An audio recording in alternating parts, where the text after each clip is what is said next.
Halo Bapak Ibu semua, senang sekali karena kita bisa bertemu di dalam sapaan Gembala GKI. Saya berdoa semoga Bapak Ibu dan Saudara berada dalam keadaan yang baik, sehat, dan juga penuh selamat. Hari ini saya mau mengajak kita untuk merenungkan satu bagian firman Tuhan yang akan membekali kita di dalam menjalani hari yang Tuhan karuniakan. Kita bersatu di dalam doa untuk mempersiapkan hati dan pikiran kita. Ya Allah, kami mengucap syukur untuk kehidupan yang Kau anugerahkan kepada kami. Kami berterima kasih untuk karya dan kebaikan Tuhan yang tidak pernah berkesudahan di dalam hari-hari yang kami jalani. Kalau saat ini kami mengkhususkan waktu untuk membaca dan merenungkan firman Tuhan, kami berdoa agar Tuhan menolong kami dengan pengertian sehingga kami dapat memahami dengan baik. Dan biarlah kecintaan, kesadaran iman kami kepada Tuhan boleh mendorong kami juga untuk menjadi pelaku firman di dalam keseharian. Kami siap untuk mendengar firman-Mu. Di dalam nama Tuhan Yesus kami berdoa dan mengucap syukur. Amin.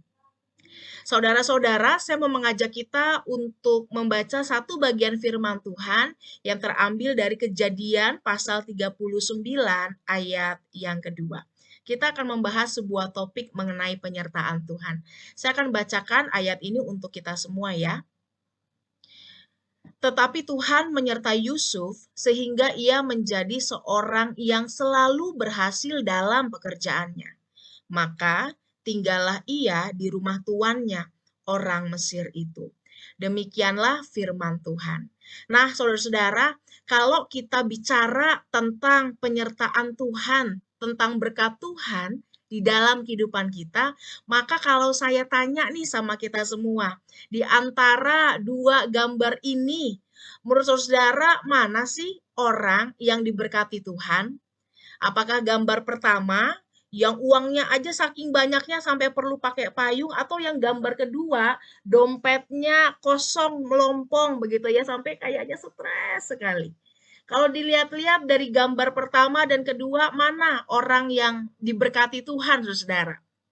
Yang banyak uangnya atau yang kantongnya kosong? Oke, kita simpen dulu jawabannya ya. Ada yang bilang satu, ada yang bilang ya bukan berarti nggak punya duit juga nggak diberkati dan seterusnya ya. Oke, yang kedua, saudara, kalau ngeliat ini menu orang yang diberkati Tuhan yang mana, saudara? Yang pertama, yang makanannya mewah banyak, atau yang kedua, ini ikannya kasihan banget ya, karena kirain gede yang pertama tapi cuma buntutnya, atau yang ini nih, saudara. Ya, kalau ngelihat dua gambar ini, saudara, maka mana sih menu orang yang diberkati Tuhan menurut kita? Yang pertama atau yang kedua? Wah, saya yakin jawabannya juga beragam ya, saudara. Ada yang mengatakan yang pertama, tetapi bisa juga yang kedua. Nah, saudara, ketika kita berbicara mengenai penyertaan atau berkat Tuhan di dalam kehidupan kita, maka seringkali orang salah kaprah di dalam memahami berkat dan penyertaan itu. Ada orang-orang yang memahami kalau orang yang diberkati atau disertai Tuhan pasti akan selalu sukses. Ya, mereka adalah orang-orang yang tidak akan pernah gagal. Mereka adalah orang yang ketika memberikan persembahan, melakukan sesuatu untuk Tuhan, maka bisa dibalas berkali-kali lipat. Kalau ngasih persembahan 10.000, nanti kita dapat 10 kali lipatnya 100.000, dan lain sebagainya. Ada orang yang berpikir kalau diberkati dan disertai Tuhan itu pasti hidupnya enak, makmur, dan juga kaya. Maka orang-orang dengan prinsip ini, saudara, biasanya ketika ngeliat kedua pilihan ini akan cenderung mengatakan yang diberkati yang banyak uang, yang diberkati adalah orang yang makanannya enak. Karena apa? Ada pemahaman seperti ini. Padahal saudara, menarik bahwa ketika kita mengikut Tuhan, sebenarnya bukan berarti seseorang itu kemudian akan kebal dengan masalah atau pergumulan hidup yang ada. Jadi bukan berarti, oh kalau ikut Tuhan saya nggak mungkin ngalamin bokeh. Oh kalau ikut Tuhan saya nggak mungkin mengalami kesulitan. Saya nggak mungkin mengalami permasalahan, padahal nggak begitu, saudara. Ya, ketika mengikut Tuhan, kita nggak secara otomatis jadi kebal terhadap masalah atau pergumulan hidup yang ada. Dan ketika kita mengalaminya bukan berarti kita nggak disertai oleh Tuhan, atau karena kita berdosa dan dihukum oleh Tuhan. Ketika kita menjalani kehidupan, maka kita menjadi orang-orang yang juga bisa saja tidak mengalami ini semua dan justru sebaliknya dan tetap disertai oleh Tuhan. Oleh karena itu, saudara, maka pertanyaannya sekarang adalah, kalau begitu apa sih yang dimaksud dengan penyertaan Tuhan di dalam kehidupan orang percaya? Ada satu kutipan menarik nih, saudara, mengatakan bahwa kita safe not because of the absence of danger or problems, but because of the presence of God. Ya, jadi ketika kita dikatakan kita aman, kita nyaman, diberkati, saudara, bukan karena ketiadaan masalah atau bahaya dalam kehidupan kita, bukan. Tetapi karena ada kehadiran Tuhan di dalamnya. Jadi bicara tentang penyertaan Tuhan, bukan tentang nggak ada masalah, tetapi bagaimana Tuhan hadir dan berkarya di dalam kehidupan kita. Itu yang menjadi poin penting. Hari ini kita membaca satu bagian firman Tuhan, saudara, yang menceritakan tentang bagaimana Yusuf disertai oleh Tuhan dengan begitu luar biasa, sehingga ia selalu berhasil di dalam pekerjaannya dan lain sebagainya. Padahal kalau kita melihat kembali, saudara, tentang apa yang dialami Yusuf, Yusuf tidak serta-merta mengalami keadaan yang menyenangkan. Betul ya? Tetapi Yusuf juga dalam perjalanan kehidupannya mengalami berbagai kemalangan, dalam tanda kutip mengalami permasalahan. Karena ia dibenci, bahkan dibuang oleh saudara-saudaranya. Gak tanggung-tanggung, saudara, dia dijual sebagai budak, dan saat itu budak dianggap sebagai objek yang bergerak, ya, dan ia pergi ke daerah asing sebatang kara. Ketika kita berbicara mengenai Yusuf, maka kita nggak bisa melupakan kemalangan atau kesulitan, pergumulan yang dihadapi oleh Yusuf. Apalagi kalau di film-film, saudara, biasanya budak itu sebagai objek yang bergerak digambarkan, bahkan kalau ia dijual begitu ya. Di film-film sering ditunjukkan misalnya ada pasar budak dalam keadaan telanjang, mereka terus digantung-gantung begitu, terus orang akan lihat ini wajahnya gimana, fisiknya oke nggak untuk bekerja dan lain sebagainya.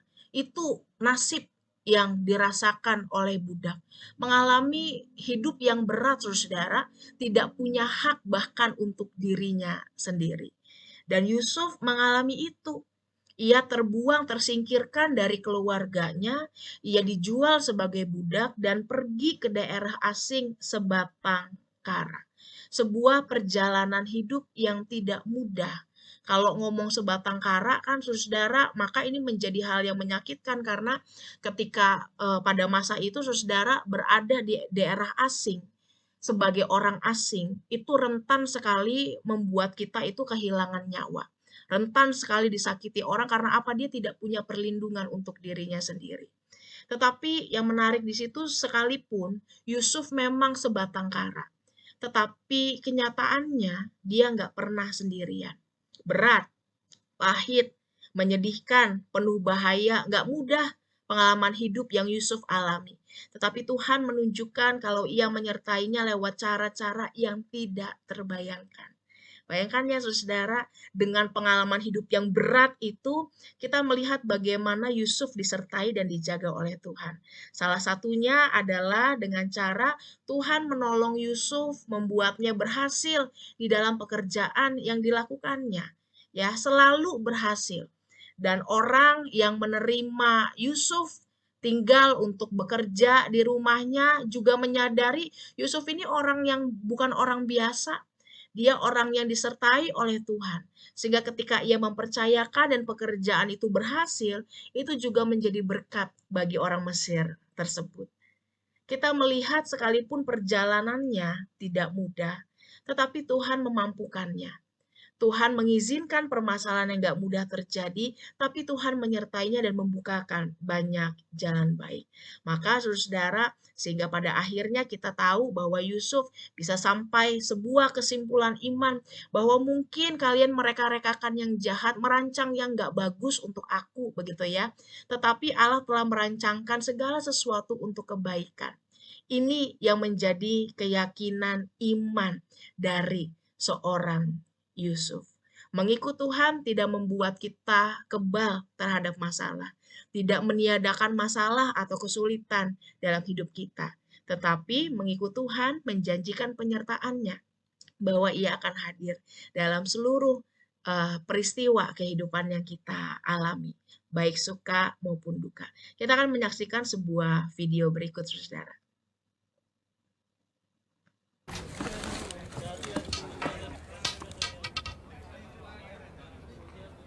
बेटा मेरी छड़ी उठा दोगे? जी माँ जी। Thank you.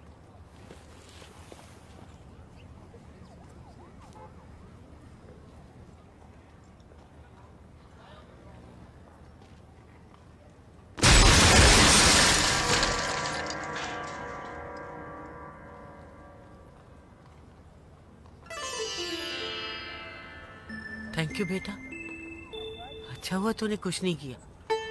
Most welcome माँ जी। Thank you. कभी कुछ ना करके भी देखो। Eat 5 star, do nothing.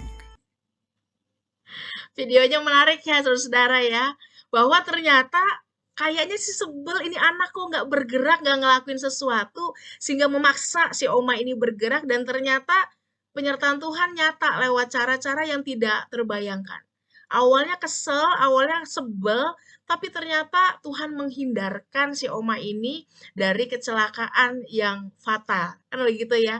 Nah, maka ketika kita berbicara mengenai penyertaan Tuhan, saudara, penyertaan Tuhan itu nggak selalu muncul lewat solusi instan. Ya, mungkin nggak muncul lewat cara yang menyenangkan atau sesuai yang kita inginkan. Tetapi yang kita imani adalah apapun yang Tuhan izinkan, Tuhan selalu berkarya dan menyertai lewat banyak hal dalam kehidupan kita. Dan bentuknya bisa jadi lewat permasalahan, lewat pergumulan, lewat kesulitan, hal-hal yang tidak menyenangkan, bisa jadi cara Tuhan menolong dan memelihara, menyertai dan membukakan jalan-jalan bagi kita. Oleh karena itu, ketika kita merasakan pengalaman hidup yang tidak mudah, merasakan pergumulan yang berat dalam keluarga, pekerjaan, dan pelayanan, maka bertahanlah. Bertahan sampai selesai, berjuanglah sampai akhir, dan temukan bagaimana Tuhan bekerja dan menyertai kehidupan kita. Gak usah cari kapan ya Tuhan menyertai, gak usah cari saudara, pasti Tuhan sudah lakukan. Masalahnya, kita mau temukan gak penyertaan Tuhan itu dalam kehidupan kita. Selamat berproses ke depan, saudara. Selamat bergumul di dalam keyakinan penuh, kita sejatinya tidak pernah berjalan seorang diri. Tuhan mengasihi dan menyertai kita semua. Mari kita bersatu di dalam doa, saudara. Kami menyerahkan kehidupan kami ke dalam tangan-Mu, ya Allah. Biarlah dalam seluruh proses yang Tuhan izinkan terjadi, kami bisa melihat dengan hikmat bagaimana Tuhan bekerja, kami bisa bertahan dan terus berjuang di dalam ketaatan yang berpaut kepada Tuhan. Mampukan kami, berikan kami sukacita, semangat dan kesabaran untuk menjalaninya. Di dalam nama Tuhan Yesus kami berdoa dan mengucap syukur. Amin. Selamat menjalani hari-hari kita, saudara. Tuhan Yesus berkati.